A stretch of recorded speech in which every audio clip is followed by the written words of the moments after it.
سلام دوستان، امیدوارم حالتون خوب باشه. با یه ویدیو آموزشی دیگه اومدم پیشتون. تو این ویدیو میخوام که یه تعریف ساده از دامین، IP، DNS و CDN رو بگم بهتون که چی کار میکنه و کارایش توی اینترنت چی هستش و یه کار ساده مثلا اد کردن دامین هم توی کلتفل نحوی اد کردنش هم میگیم توی این ویدیو که با من همراه باشی در ادامه میبینید.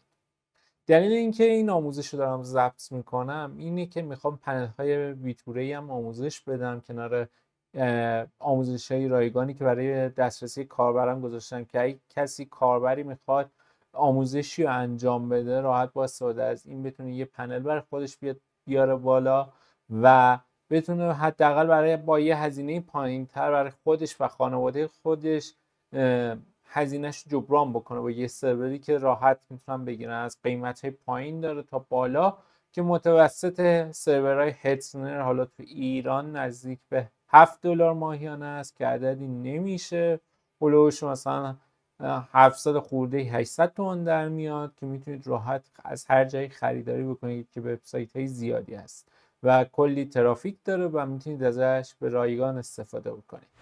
تعریف اولیه‌ای که داریم در مورد دامین هست. دامین یک مثل سایت های مثل دیجیکالا یا هر سایت دیگه‌ای که ببینید به اون میگن دامین که در اصل یک جور آدرس مشخص برای شماست، به این صورت که به جای اینکه ما آی پی اون سایت رو یا سرور رو بیایم وارد بکنیم که مثلا بگیم آقا مثلا به جای گوگل مثلا عدد فلان رو بزنیم توی نوار آدرس مرورگر میزنیم google.com و کار این به این حالت این هست که کار ما رو ساده تر میکنه تو آدرسی. و یه موردی که خیلی حالا مثلا چیز باشه DNS کارش اینجا مشخص میشه که اون دامینی که ما رو داریم، دامین اصلی که داریم رو تبدیل به IP میکنه و کار DNS سرورهای همینه.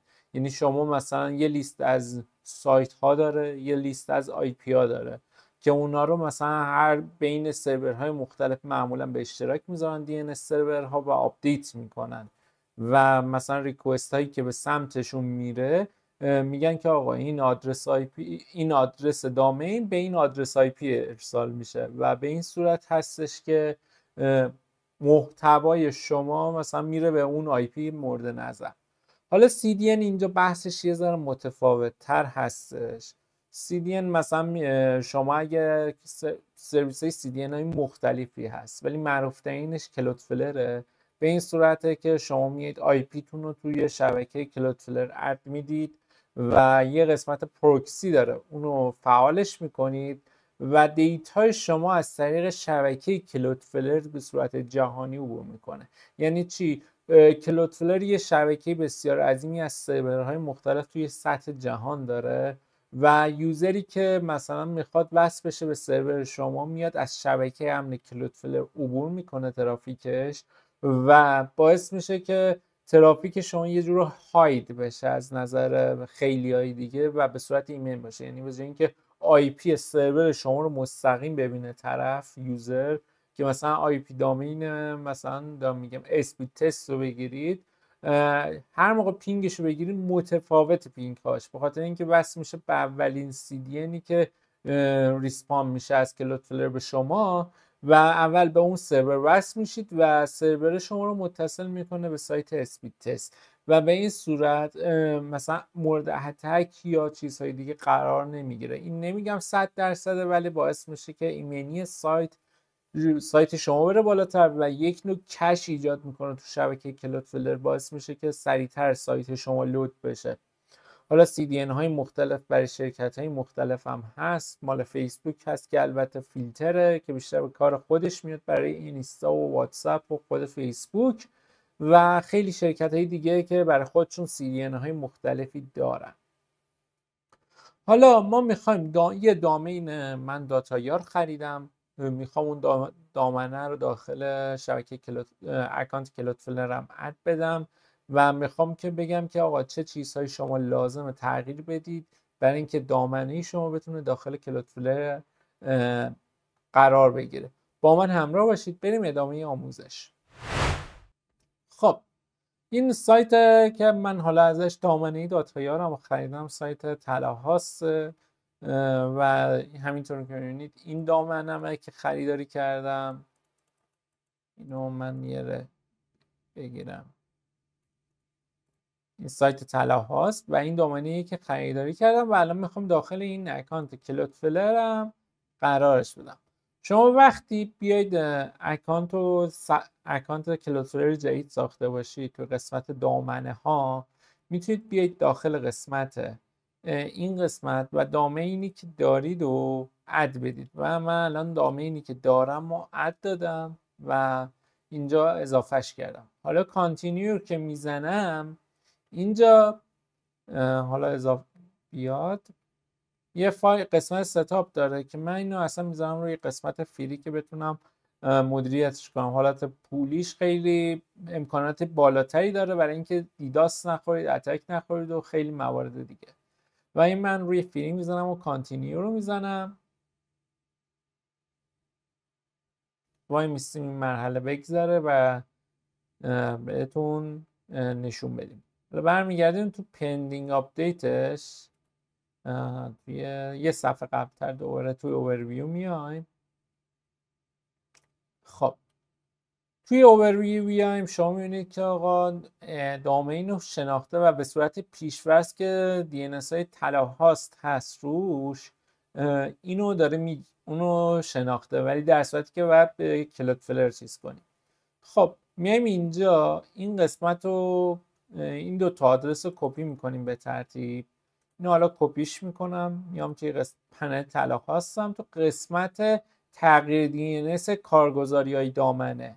اینجا اینو میزنم. اینجا 4 تا کارگزار اومده که من اینجا حالا این DNS اولی که آدرس اولی که بهم داده بود میزنم و دومی این آدرس دومی هم وارد میکنم و دو تای دیگه رو پاک میکنم و تغییر DNS میزنم و نوشت که با موفقیت انجام شد.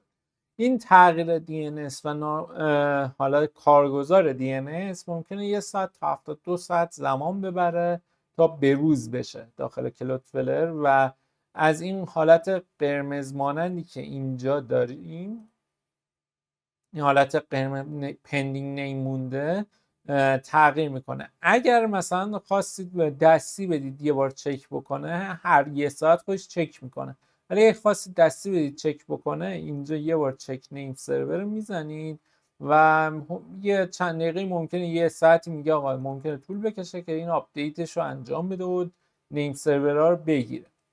حالا اینجا دامنه ما اد شده عملا و ممکنه یه پروسه 1 ساعت تا 72 ساعت هم زمان ببره این پروسه اد شدن دامنه اضافه بشه، ولی قسمت DNSش برای ما فعاله. که بیایم توی قسمت DNS رکورد اینجا من یه چند تا حالت مختلف داره که لازمه بگم برای ثبت DNS و تفاوت‌هاشو بگم. شما مثلا من اینجا چند نوع حالت اد کردن آی پی داریم. خب مثلا من اینجا می نویسم مثلا علی مثلا دات فلان دات یار آدرس سرورمو میزنم. وقتی این حالت رو بزنم میبینید که اینجا فقط از من آی پی ورژن 6 خواسته.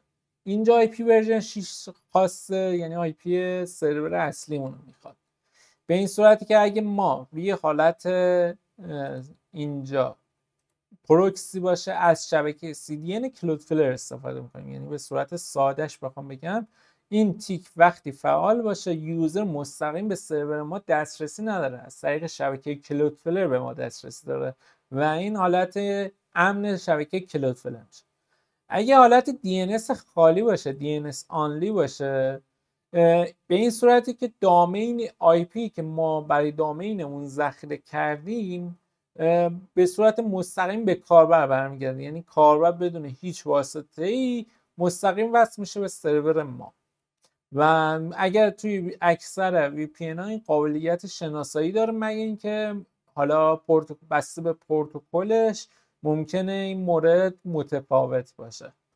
و مورد بعدی توی قسمت اگه اینجا نگاه کنید یه تایپ A داریم که V4 داره و یه تایپ 4A داریم که اینجا از همون IPv6 میخواد. این IPv6 خواستنه عین همون IPv4. یعنی مثلا اگه سروری داریم یا دامینی داریم که بر اساس IP ورژن 6 کار میکنه، میتونیم دامینش رو اینجا بزنیم و از اون استفاده کنیم به جای اینکه IP ورژن 6 خودمون دستی وارد بکنیم. مورد بعدی که بخوام بگم خیلی ممکنه به کار خیلی از دوستان بیاد قسمت سی نیم هست. این سی نیم چیکار میکنه؟ شما مثلا دارید میگید که مثلا علی مثلا این به مثلا www.google.com IP اونو بره برگردونه به ما، IP اون سایتی که روی گوگل تعریف شده رو برگردونه به ما. یعنی مثلا به این صورت هست. حالا سینیم میتونه برای خیلی موارد استفاده بشه، حالا اینو در جلوتر میگم برای چی.